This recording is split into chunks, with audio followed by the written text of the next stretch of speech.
Hi, little A. Hi. Tonight we're doing the greenhouse effect. Have you heard Effect. the greenhouse effect? Yeah. Do you know what a greenhouse is? Yeah, it's like places where you grow your flowers in. Absolutely. And it's nice and warm in a greenhouse, isn't it? Yeah, and And but yeah, go on. I also know what an effect is. Oh yes, what's an effect? Something that happens. Well, absolutely. Well, this is something that happens, which is a little bit like a greenhouse. Any idea what that circle that I've drawn there sort of represents? A greenhouse. No, see if you can guess in a second. I guess the earth. Ah, very good. Is the Earth, even though it's a rubbish drawing from me.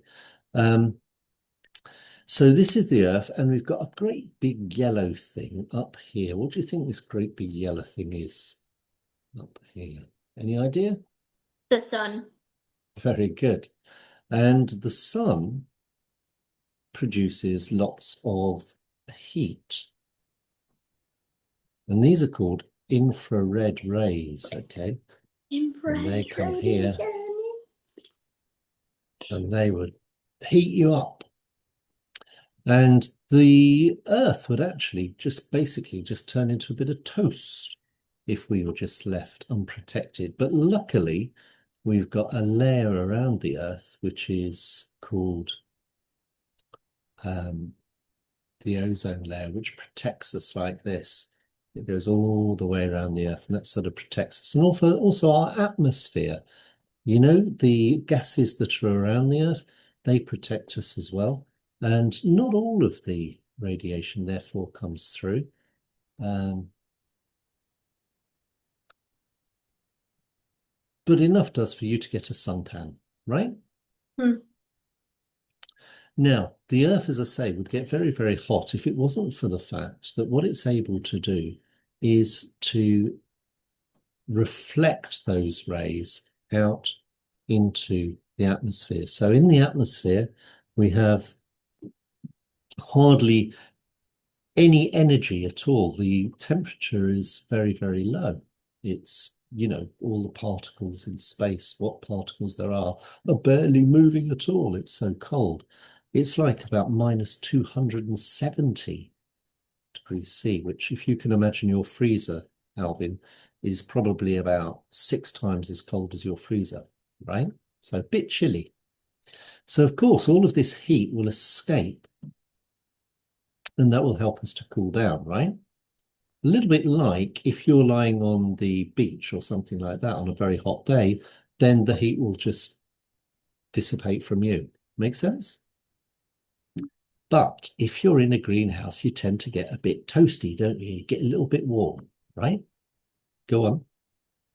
The reason why you get a little bit warm is because there is no heat, no cold, no air is coming inside the greenhouse. Instead, the heat is just surrounding the greenhouse. Well, the heat can't escape. That's the problem. And in fact, a lot of gases which we put into our atmosphere, I'm going to do them in red because they're dangerous, right? These gases that go into our atmosphere here, we call greenhouse gases.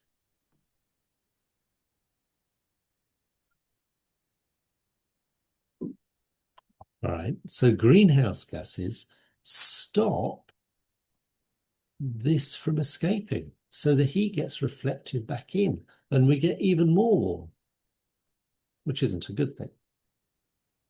So, whereas the heat would normally escape, these greenhouse gases that we put up into our atmosphere, but because we pollute our atmosphere, they actually stop the heat escaping. And as a result of that, we create a lot of problems for ourselves.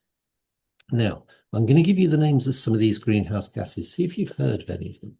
One of them is this. Have you heard of this strange thing? Water, yes. Okay, it's the most common greenhouse gas, but we don't worry about it too much because, well, there's something called the water cycle, which you've studied, and the water actually just comes back down in the form of rain and other things like snow and so on. So there's something that we are more worried about. What's this one? Carbon dioxide. Very good. Now, do you know how we produce carbon dioxide? Well, carbon dioxide is produced when we burn things. Whenever we burn something, we produce carbon dioxide. Now, can you think of anything that, well, hold on. What's this a picture of here? A car. And what's this out the back? Gas. Right. And what we actually do to run our cars is we burn petrol. And so we get a lot of carbon dioxide coming out of our cars, right? CO2. Yeah. Also, factories, these factories that produce a lot of carbon dioxide that burn what's called fossil fuels. Have you heard of I've heard fossil of some. fuels? You've heard of fossil fuels. Can you remember what fossil fuels are? Hmm. Coal was one. Wait. Gold? No, oil and gas. Oh, They're fossil fuels, right? And we burn coal, we burn oil, and well, from our gas stove at home, we burn gas, right? yeah. So whenever we burn fossil fuels, we can produce these greenhouse gases, and they will accumulate in our atmosphere. All this carbon dioxide will accumulate in the atmosphere and make it difficult for the heat to escape and cause global warming. And one of the problems of global warming is It sounds a bit like warning. well, there's plenty of problems. Look, what's happening to this poor chap here? His island is getting melted into water. Yeah, absolutely. We're This using fellow too here. much carbon dioxide. Well, the carbon dioxide is causing global warming, and the global warming is meaning that, we get extremes of temperature, and as a Oh, result of those, very hot summers, very cold winters, and things like that, crops like this find it more difficult to grow. And we get these sort of extreme weather conditions um, like that. And do you know what that is a picture of? the Milky Way. I thought that as well. I think it looks like the Milky Way, doesn't it? Yeah, I think it might be a black hole. Yeah. It's supposed to be a hurricane when I looked at the pictures.